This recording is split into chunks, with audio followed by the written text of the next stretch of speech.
right? America would not accept a Chinese military base in Canada or in Mexico or in the Caribbean. So why would Russia accept U.S., which NATO is really, U.S., military missiles and bombs and planes and tanks right at its border? And number 4, it wants that the world recognize Crimea, Lugansk, and Donetsk as territories separate from Ukraine, because they're full of Russian speakers. They're full of ethnic Russians. So there is some historical claim there that we don't know all the intricacies and nuances of that. We act like, we're pro-Ukrainian and we don't even know what's happened there. Now, all these demands could have been met without war and the death of thousands of troops and civilians. But now Western NATO leaders are talking tough publicly. But know that the defeat of the Ukrainian army is a foregone conclusion, and that the sanctions on Russia might hurt the West as much or worse than Russia. Since 2004, Western leaders have worked to keep Ukraine impoverished and corrupt as a way to cultivate a puppet state that would act as a wedge to destabilize Russian security, even while some Western politicians have been personally enriched by corrupt business dealings in Russia and Ukraine. And that goes straight to the Biden family. That's what Donald Trump was trying to investigate.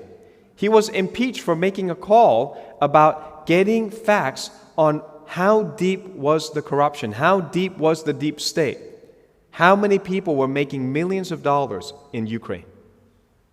And the Biden family were involved. It's not even a secret. A peace deal was possible. Putin had said what he wanted. We could have negotiated.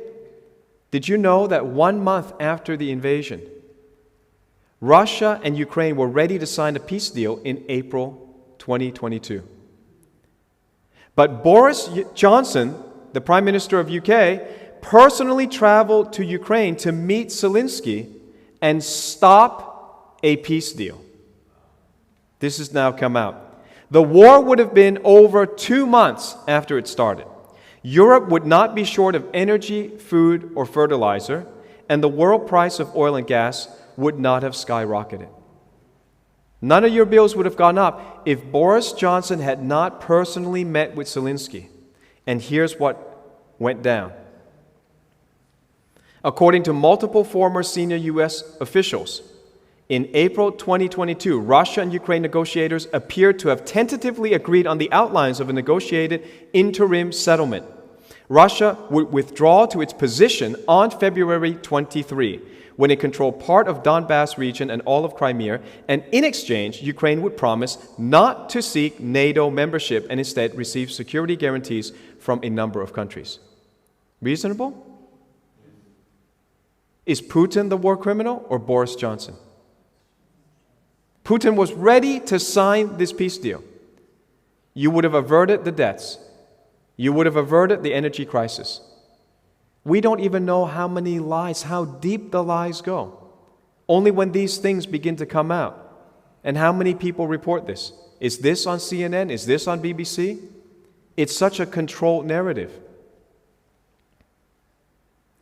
According to a Western newspaper, a pro-Western newspaper in Ukraine, it said that even if, Boris Johnson said, even if Ukraine is ready to sign some agreement on guarantees with Putin, they are not. Western powers are not.